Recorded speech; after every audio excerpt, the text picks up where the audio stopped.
Hello everyone, welcome back to my YouTube channel nursing notes. और आज की इस वीडियो में बात करेंगे हम नर्सिंग डायग्नोसिस के बारे में। इस वीडियो में हम आपको बताएंगे नर्सिंग डायग्नोसिस ऐसे 5 जो आपको कौन कौन सी डिजीज़ में यूज़ करने हैं। ठीक है, आपको इजी वे में बताएंगे नर्सिंग डायग्नोसिस। 5 ऐसे मोस्ट इम्पोर्टेंट 5 नर्सिंग डायग्नोसिस के बारे में बताएंगे। ठीक है, सबसे पहले हम बात करेंगे फर्स्ट हमारा जो है नर्सिंग डायग्नोसिस वो है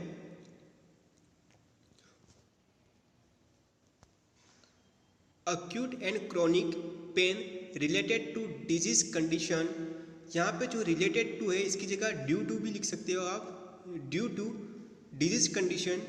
ठीक है, इस तरह से as evidence by pain scale होती है हमारी। ठीक है, एंड फेशियल एक्सप्रेशन, इन दोनों से आप क्या आइडेंटिफाई कर सकते हैं। एड एविडेंस है, हमको ये लिखना जरूरी है। सबसे पहले आपको स्टार्ट करना है, यदि कोई डिजीज़ है उसको तो कौन सा है, एक्यूट है या फिर क्रोनिक है, दोनों में से कोई एक चॉइस करना है।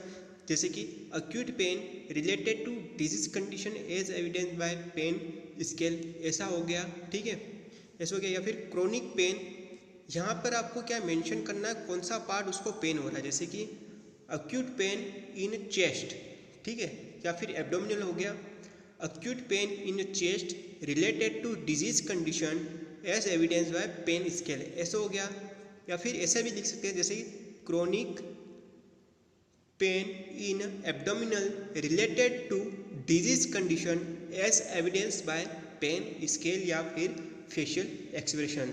ऐसे हम इसके अंदर क्या है नर्सिंग डायग्नोसिस लिखते हैं। ये पहला हमारा नर्सिंग डायग्नोसिस है। ठीक है, अब ये कौन सी डिजीज़ में आप इसको यूज़ कर सकते हो। सबसे पहली हमारी डिजीज़ है वो है एमआई मतलब हार्ट अटैक, मायोकार्डियल इन्फ्रैक्शन है, उस डिजीज़ में आप इसको यूज़ कर सकते हो। सेकेंड है अस्थमा में कैसे, चेस्ट पेन। ठीक है,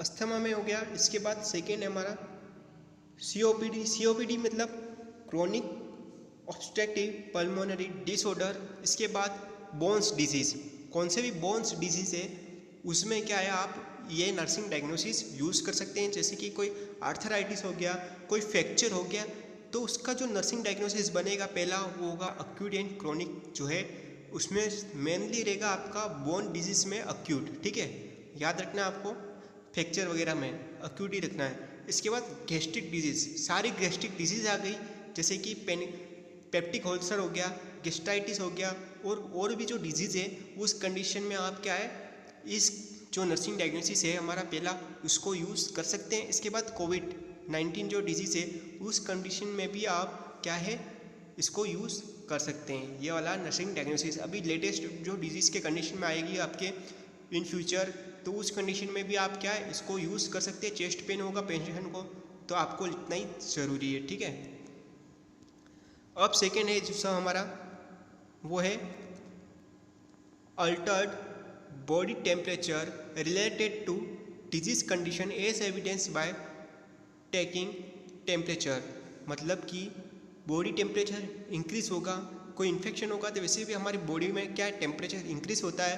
तो इस नर्सिंग डायग्नोसिस को क्या है कौन सी डिजीज़ में यूज़ कर सकते हैं हम, ऑल इन्फेक्टेड डिजीज़। कौन सी, सारे इन्फेक्टेड डिजीज़ हो गई, मतलब कि ऑलमोस्ट सारी डिजीज़ में आप इसको यूज़ कर सकते हैं जिसमें इन्फेक्शन होने का कारण हो। ठीक है, जैसे कोविड-19 अभी जो लेटेस्ट चल रही है, ऑलमोस्ट सभी डिजीज़ में इसको लिख सकते हैं। ठीक है, ये सेकेंड हमारा नर्सिंग डायग्नोसिस है। हम आपको इसमें क्या बता रहे हैं, जो सेकेंड नर्सिंग डायग्नोसिस आपको हर एक जो आपका डायग्नोसिस होगा उसमें आप लिख सकते हैं ये नर्सिंग डायग्नोसिस। ठीक है, थर्ड हमारा जो नर्सिंग डायग्नोसिस है वो है difficulty in breathing related to disease या फिर ड्यू टू, ठीक है, related to disease condition as evidence by lack oxygen supply to heart.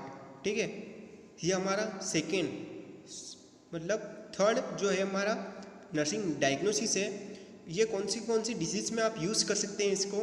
ठीक है, अस्थमा में मेनली होगा, इसके बाद सीओपीडी में भी होगा, कोविड में भी होगा, ठीक है, एमआई में भी होगा, एंड निमोनिया जो रेस्पिरेटरी डिजीज़ है उस कंडीशन में आप सबसे पहला इसका क्या यूज़ कर सकते हैं नर्सिंग डायग्नोसिस का, डिफ़िकल्टी इन ब्रीथिंग वाला का, ठीक है। इस नर्सिंग डायग्नोसिस को आप क्या है सभी रेस्पिरेटरी जो डिजीज़ है आप उसमें यूज़ कर सकते हैं, ठीक है। और साथ ही साथ आप कौन सी भी हार्ट डिजीज़ होगी उसके अंदर भी आप, जैसे कि हार्ट अटैक में भी क्या है ब्रीथिंग जो होगा क्या है लैक होगा, डिजीज मतलब कंडीशन क्या है डिफ़िकल्टी होगी ब्रीथिंग में, तो इसके अंदर आप यूज़ कर सकते हैं, ठीक है। तो ये था हमारा थर्ड नर्सिंग डायग्नोसिस जो कि आप यूज़ कर सकते हो। और नीचे आपको नीचे डिजीज़ दे रखी है, उस डिजीज़ में आप इसको क्या है नर्सिंग डायग्नोसिस यूज़ कर सकते हैं, ठीक है, जिससे आपको इजीली हेल्प हो। फोर्थ वन बात करेंगे हम, fluid and electrolyte imbalance related to या फिर ड्यू टू, ठीक है। यहाँ पे भी दो ऑप्शन दे रखे हैं आपको, रिलेटेड टू लगाओ या फिर आप ड्यू टू लगाओ, वो आपके ऊपर डिपेंड करता है, पर दोनों सही है, ठीक है। रिलेटेड टू लगाओ या फिर ड्यू टू लगाओ। लेस इनटेक ऑफ वाटर या फ्लूइड कह सकते हैं, as evidence by intake output chart. Intake output chart होता है उसको मेंटेन करते हैं हम, ठीक है, उस कंडीशन में आप इसको एविडेंस बता सकते हैं। तो ये था हमारा फोर्थ क्या नर्सिंग डायग्नोसिस जो कि कॉमनली है, आप उसको यूज़ कर सकते हो, ठीक है, सभी नीचे दे रखी उसी डिजीज़ में, ठीक है। डीएम आप इसको किस में, डायबिटीज मेलाइटिस में इसको यूज़ कर सकते हैं 101%। इसके बाद पेप्टिक अल्सर क्या है, गैस्ट्रिक डिसऑर्डर है, ठीक है, सारे गैस्ट्रिक डिसऑर्डर आ गए, उस कंडीशन में आप इसको यूज़ 100% कर सकते हो, क्योंकि गैस्ट्रिक डिसऑर्डर होगा पेशेंट को तो वो लेस इंटेक करेगा, ठीक है, वाटर वगैरह, तो उसको आईवी फ्लूइड्स देंगे, तो उसका आईवी क्या है मेंटेन करने के लिए हम इसको नर्सिंग डायग्नोसिस के रूप में यूज़ कर सकते हैं। ये था हमारा चौथा क्या है नर्सिंग डायग्नोसिस कॉमन, ठीक है, उसको आप यूज़ कर सकते हो। इसके बाद पांचवा हमारा, ठीक है, मेन लास्ट हमारा नर्सिंग डायग्नोसिस क्या है, न्यूट्रिशन इम्बैलेंस रिलेटेड टू या फिर ड्यू टू। यहाँ पे भी दोनों ऑप्शन आ गए आपके, रिलेटेड टू या फिर due to disease condition as evidence by BMI. BMI मतलब क्या होता है, बीएमआई मतलब बॉडी मास इंडेक्स, ठीक है, बॉडी मास इंडेक्स होता है, इससे हम आइडेंटिफाई करते हैं। इसका फॉर्मूला होता है हाइट और वेट का, ठीक है, ये हम आगे की वीडियो में बताएंगे आपको। इसके बाद ये कौन कौन सी डिजीज़ में यूज़ कर सकते हैं, सबसे पहले गैस्ट्रिक डिसऑर्डर, सभी गैस्ट्रिक डिसऑर्डर में यूज़ कर सकते हैं।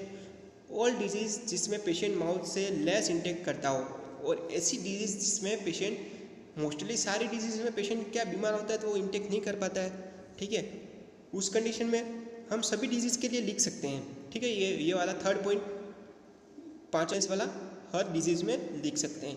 कौन कौन से आपको सभी कॉमन आपको बता दिया हमने, ये थे हमारे सभी कॉमन नर्सिंग डायग्नोसिस जो आप क्या है यूज़ कर सकते हैं। सभी डिजीज़ नीचे दे रखी है आपको, उस डिजीज़ में इसको यूज़ कर सकते हैं, ठीक है। और इसको बनाने का सीधा तरीका है, आप कैसे बना सकते हो, जैसे कि अभी यहाँ पे आपको दिख रहा है अक्यूट या फिर क्रॉनिक, ठीक है, ऐसे से जैसे कि नीचे दे रखा है अल्टर्ड या फिर डिफ़िकल्टी, ऐसे जो शब्द होते हैं उसी से आप स्टार्ट करिए, ठीक है। इसके बाद जो वेरिएंट्स आ रहा है, जैसे कि बॉडी टेम्परेचर इंक्रीज हो रहा है तो बॉडी टेम्परेचर, ठीक है, अल्टर्ड बॉडी टेम्परेचर हो गया, रिलेटेड टू डिजीज कंडीशन इस कंडीशन में हो गया, और acute pain related to disease condition as evidence by pain scale. इस तरीके से आप इजीली क्या बना सकते हो, जैसे कि रिलेटेड टू आपको लिखना ही है, इसकी जगह ड्यू टू भी लिख सकते हो, ठीक है। डिजीज कंडीशन की जगह आपका जो डिजीज कंडीशन है वो लिखिए, या फिर कोई और डिजीज कंडीशन है, हार्ट अटैक जैसे कि डिजीज कंडीशन है,